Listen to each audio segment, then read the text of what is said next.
El viento ya empezaba a levantar el polvo de la pista de terracería, y el olor a combustible se mezclaba con el de una lluvia que todavía no calla, pero que ya pesaba entera sobre la selva baja de Xcanja, como si el cielo estuviera decidiendo algo que a ninguno de los dos les correspondía decidir. Adrian da un paso hacia ella, la mandíbula tensa, las manos cerradas a los costados.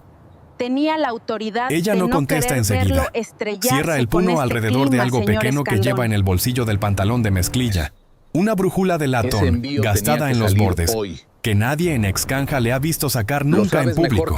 Si esa discusión te dejó con ganas de saber quién es en realidad esta mujer, quédate un momento. Hay historias que solo tienen sentido si alguien las cuenta completas, sin cortarlas a la mitad, y esta es una de esas, si prefieres acompañarme hasta el final. Este es un buen momento para suscribirte. Ahora sí, volvamos a Xcanja, meses antes de esta discusión, para entender cómo Blanca Aguilar terminó manejando una camioneta en lugar de un avión. La hacienda Xcanja queda a 40 minutos de Valladolid, por un camino de terracería que la lluvia convierte cada agosto en un lodazal color ladrillo. Del lado izquierdo, hileras de naranjos que llevan 3 generaciones dando fruta. Del lado derecho, un campo de henequen que ya casi nadie cosecha, porque el mercado que lo sostuvo murió hace medio siglo, y nadie en la familia Escandón ha tenido el valor de arrancarlo del todo. Al fondo, donde termina el último naranjal, hay una pista de tierra apisonada, de 700 metros, con una manga de viento remendada que cuelga de un poste de madera. Un hangar de la mina guarda ahí una avioneta Cessna que los trabajadores bautizaron La Golondrina. Adrian Escandón heredó esta tierra hace 6 años, de golpe, sin haberla pedido todavía. La heredó el mismo día que enterró a su padre, y desde entonces administra cada hectárea con la precisión nerviosa de un hombre que no confía en que el mundo le vaya a avisar antes de quitarle algo más. En 15 días se casa con Verónica Landa. No por amor, sino porque Landa Exportaciones tiene los contactos y los contenedores refrigerados que Xcanja necesita para sacar su cosecha al mercado de Estados Unidos antes de que se pudra. Es una boda con cláusulas, no con arras. A 200 kilómetros de ahí, en Valladolid, Blanca Aguilar guarda su licencia de piloto comercial en el fondo de una maleta que no ha vuelto a abrir en 8 meses. Tiene 32 años, manos que todavía recuerdan el peso exacto de una palanca de mando. Y una madre, Dona Concepción, a quien todos llaman Dona Concha, que necesita un tratamiento para la diabetes que ya le costó 2 dedos del pie derecho. Blanca voló 8 años para Aerocaribe Peninsular, hasta que la empresa quebró de un día para otro, dejando a 120 pilotos con licencias vigentes y ningún avión que volar. Cuando un primo lejano le avisó que la hacienda Xcanja buscaba a alguien de confianza, Blanca fue a la entrevista sin mencionar una sola palabra sobre el otro tipo de licencia que también carga en la cartera. Nadie le preguntó. Ella no ofreció. La noche antes de irse, Dona Concha le tomó las manos en la cocina y le dijo que una mujer que sabe hacer algo bien nunca deja de saberlo, aunque el mundo, por un tiempo, decida no pagarle por eso. Lo único que llevo consigo fue esa maleta pequeña y, en el bolsillo de la chamarra, una brújula de latón que fue de su padre, con una frase que ya casi no se lee sin pasar el dedo encima: vuelve siempre. Blanca llegó a Xcanja un lunes de noviembre. La recibió Genaro Canul, el mecánico y segundo capataz de la hacienda, un hombre de 50 y tantos años con las manos permanentemente manchadas de grasa y una manera de hablar que no desperdicia ni una palabra. Adrian Escandón la recibió de pie, detrás de un escritorio cubierto de facturas de fertilizante y un contrato de exportación que llevaba 3 semanas sin firmar. Algo en la manera en que lo dijo, sin adornar, sin suplicar el puesto, hizo que Adrian levantara la vista del contrato un segundo más de lo normal. Le voy a ser directo. No mencionó qué tipo de trabajo. Adrian no preguntó. Conozco las carreteras como la palma de mi mano. Soy la mejor que encontrará. Los primeros días, Blanca aprendió el ritmo de la hacienda sin que nadie tuviera que explicárselo 2 veces. No hablaba de más, escuchaba, calculaba, y cuando algo no le cuadraba, lo decía una sola vez. Genaro fue el primero en notar que la nueva chofer tenía algo distinto. Lo vio la tarde en que Blanca, sin que nadie se lo pidiera, revisó la presión de las 4 llantas antes de un viaje largo a Valladolid. Si necesita confirmarlo. Genaro no supo esa tarde que la frase venía de una lista de verificación previa al vuelo que Blanca había repetido, de memoria, más de 3000 veces en su vida.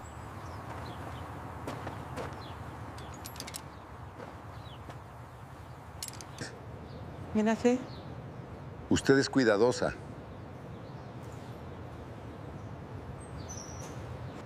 Me enseñaron que revisar antes cuesta 5 minutos. No revisar puede costar mucho más.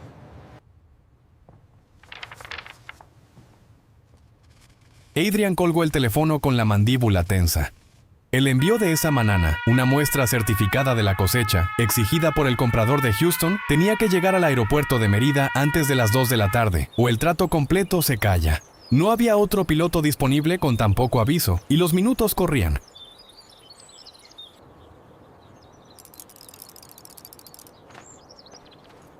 Blanca, que había llegado a dejar unos documentos en la oficina, escuchó lo suficiente para entender el problema completo. El viento, la pista corta, la carga, el reloj. Hay una alerta de viento cruzado en la zona, patrón. No me arriesgo con esa pista corta y esa carga.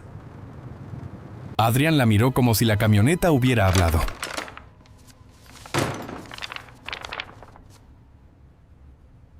Salvador tiene razón. Con ese viento cruzado y esa pista, el margen de error es demasiado pequeño. No debería volar nadie hoy. Con todo respeto, esto no es asunto suyo.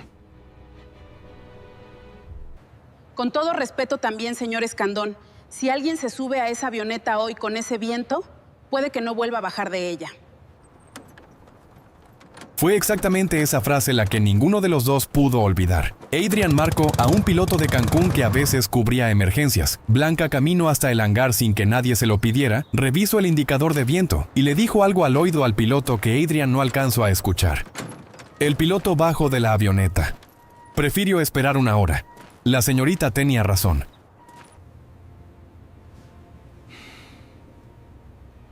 ¿Qué le dijiste? Se aprende, con los años, a leer el cielo antes de que alguien te lo tenga que explicar. Esa noche, Adrian se quedó en su oficina más tarde de lo normal, con la fotografía de su padre otra vez destapada sobre el escritorio, pensando en la frase que Blanca había dicho con la misma calma exacta con la que su padre solía hablar del clima antes de cada vuelo. Por primera vez desde que la contrató, se quedó dudando de si la mujer que manejaba su camioneta era en realidad solamente eso.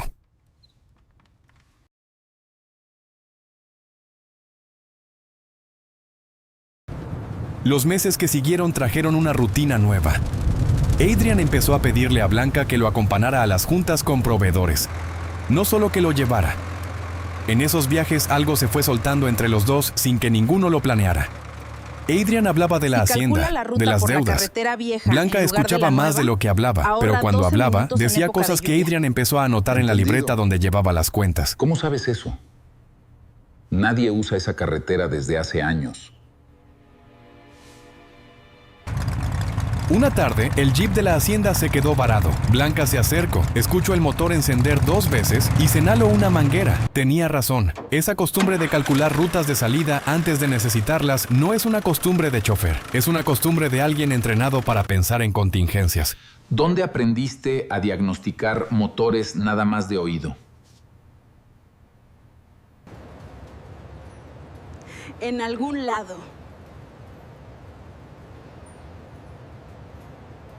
Su papá conocía a alguien así una vez.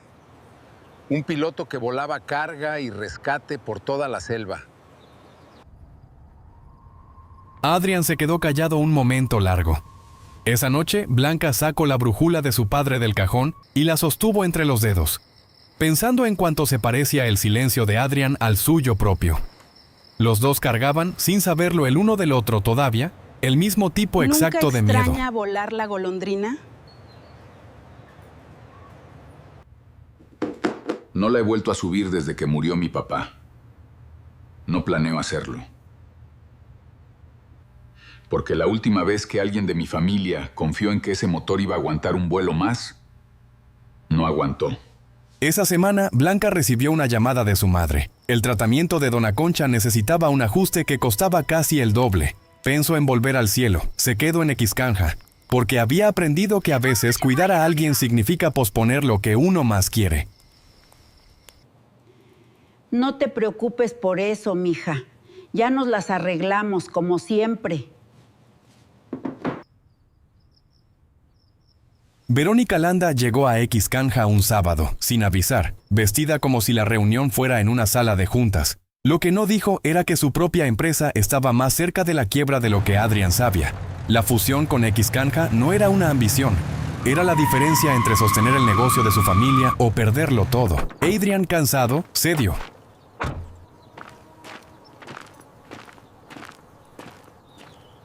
El piloto que contratas por horas. Landa Exportaciones ya tiene su propia flota de helicópteros. Es un gasto redundante. ¿Y qué? ¿Los nuestros no sirven? No es un gasto redundante, Verónica. Es la única cobertura aérea que tenemos a 40 minutos de cualquier hospital. Sin que Adrian se enterara, Verónica llamó a Salvador Peraza. Salvador, que llevaba 12 años volando para la familia Escandón, no discutió. Colgó el teléfono, revisó su bitácora de vuelo por última vez y no volvió a la hacienda. The offer is non-negotiable. We'll finalize the transfer by morning. El señor Escandón me pidió que le avisara que sus servicios ya no van a ser necesarios en Excaná, efectivo desde hoy. Blanca sintió algo apretarse en el pecho. Era una alarma más vieja, más entrenada, la que reconoce cuando un sistema pierde su respaldo justo antes de la temporada más peligrosa. Verónica la miró de arriba a abajo, con esa cortesía fría, sin sospechar que la mujer que acababa de despedir sabía leer un cielo de tormenta mejor que cualquier piloto de sus helicópteros nuevos. Afuera, las nubes pesadas ya empezaban a juntarse sobre la selva. Yo creo que lo más valiente que hizo Blanca no fue volar esa noche en la tormenta. Fue callarse durante 8 meses, sabiendo lo que valía, para poder cuidar a quien más le importaba. Si piensas lo mismo, dímelo en los comentarios. No. El comprador de Houston mandó un correo. Necesitaba una segunda muestra antes del viernes, o cancelaba el contrato completo. Sin ese contrato, Xcanja no llegaba a fin de año. Salvador ya no trabaja para nosotros, dijo Genaro. El pronóstico marcaba una tormenta tropical frente a la costa de Quintana Roo, empujando vientos irregulares y un techo de nubes bajo sobre toda la península.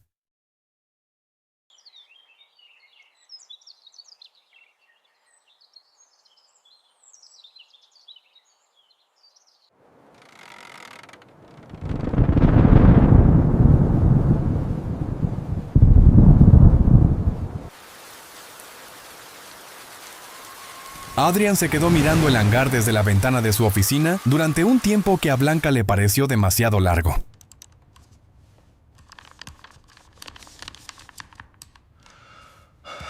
Necesito que ese envío salga el jueves. ¿Alguien puede volar la golondrina? Sí, yo me encargo. Salvador ya no trabaja para nosotros, patrón. Y con este pronóstico, dudo que cualquier otro piloto de la zona quiera arriesgarse.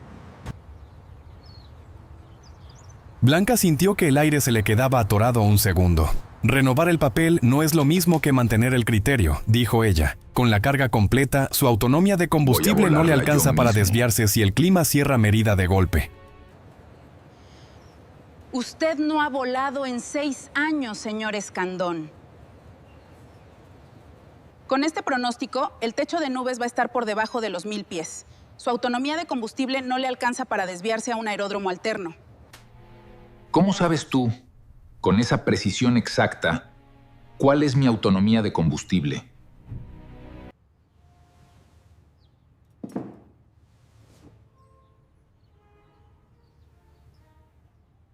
Porque volé 8 años para Aerocaribe Peninsular, señor Escandón. Primera oficial, licencia comercial, habilitación multimotor. Blanca sacó del bolsillo la brújula de latón de su padre y la puso sobre el escritorio. El silencio que siguió no se parecía a ninguno de los anteriores. Adrian miró la brújula, después a ella, calculando algo que llevaba meses sin terminar de calcular. Porque usted no ha vuelto a subirse a un avión desde que el suyo murió en uno. No iba a ser yo quien le recordara esa herida. Adrian se quedó mirando la brújula, el latón gastado, la frase apenas legible, y por primera vez en 6 años sintió que el miedo que cargaba tenía, tal vez, otro nombre además de tragedia. Ahora. No volvió a mencionar que iba a volar él mismo. La tormenta llegó 2 días antes de lo previsto.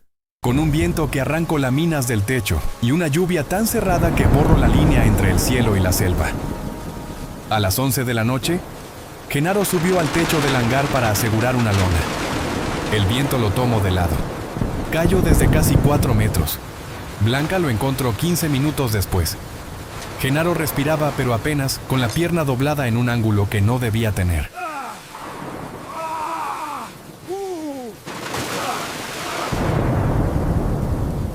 ¡Help! Gennaro? Gennaro, wake up! Wake up, please! Gennaro? Can you hear me? Genaro. Genaro. Mírame. Hemorragia interna, probablemente pélvica. ¿Necesita cirugía en menos de 2 horas o no lo cuenta? El camino a Valladolid está inundado desde las 9. La ambulancia no puede pasar. Ningún piloto de la zona iba a volar esa noche, y Salvador ya no trabajaba para la hacienda. Adrián se quedó mirando hacia el hangar, la lluvia cayéndole encima, con una determinación terca formándose en la cara que Blanca reconoció de inmediato. Adrián se detuvo. La miró bajo la lluvia, la voz firme sin un solo temblor. ¿Por qué no? No. Soy piloto comercial titulada, con habilitación multimotor y horas de instrumentos vigentes. Déjeme los controles, señor Escandón. Yo sí sé cómo volver a casa. No hubo súplica en su voz. Entre los dos subieron a Genaro a la golondrina. Blanca revisó el motor con rapidez entrenada, encendió y sacó la avioneta al final de la pista con la lluvia golpeando el parabrisas como piedras. Nunca la había visto así. Así es como se ve a alguien que sabe exactamente lo que está haciendo. Despegaron con viento cruzado que sacudió la avioneta. A los 10 minutos, en plena oscuridad, el panel de instrumentos parpadeó y el indicador de rumbo giró sin control, muerto. Sacó la brújula de latón de su padre y la fijó con cinta adhesiva al tablero. Perdimos el giroscopio direccional. Vamos a volar por rumbo estimado. Corrigió el rumbo 3 grados al oeste. Adrián, atrás. Sostenía a Genaro confiando, por primera vez en 6 Vuelve años, siempre. en que alguien más supiera lo que estaba haciendo en el aire. Eso decía siempre mi papá antes de cada vuelo. 20 minutos después aparecieron las luces del aeródromo de Mérida, exactamente donde Blanca dijo. Aterrizó con una suavidad que no coincidía con el viento. La ambulancia esperaba. Se llevaron a Genaro a cirugía.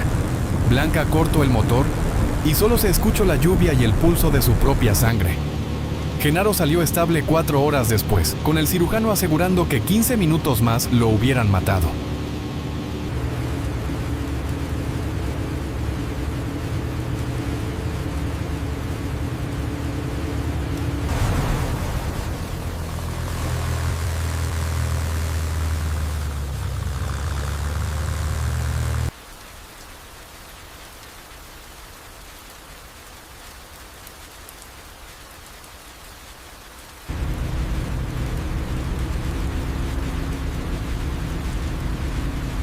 Adrián se quedó en la sala de espera, todavía con la ropa mojada, viendo a Blanca sentada frente a él, con la brújula de vuelta en el bolsillo.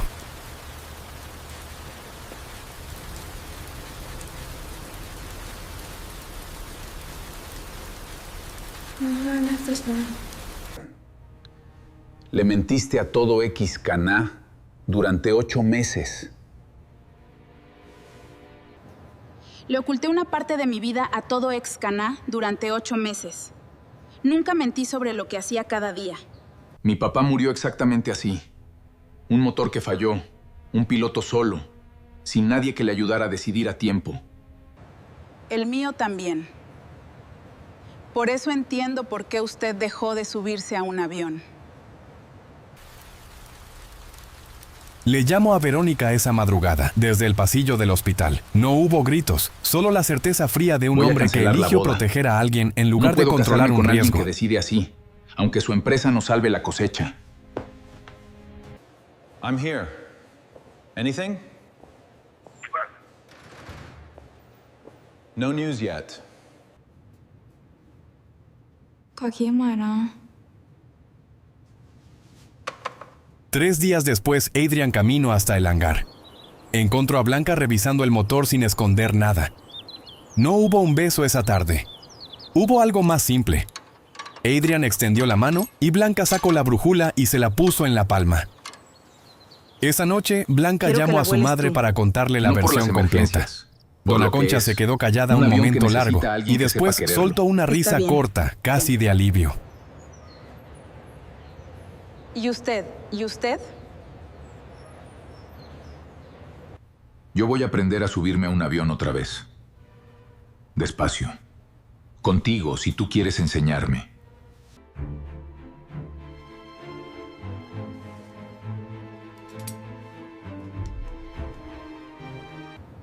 Guárdela usted una temporada. Yo ya sé el camino de memoria. Usted todavía lo está aprendiendo.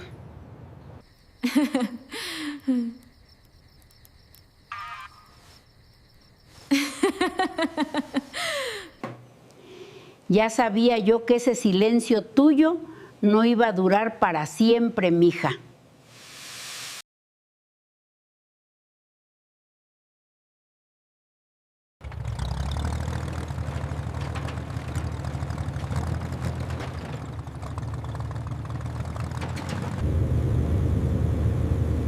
คิดถึงว่าจะ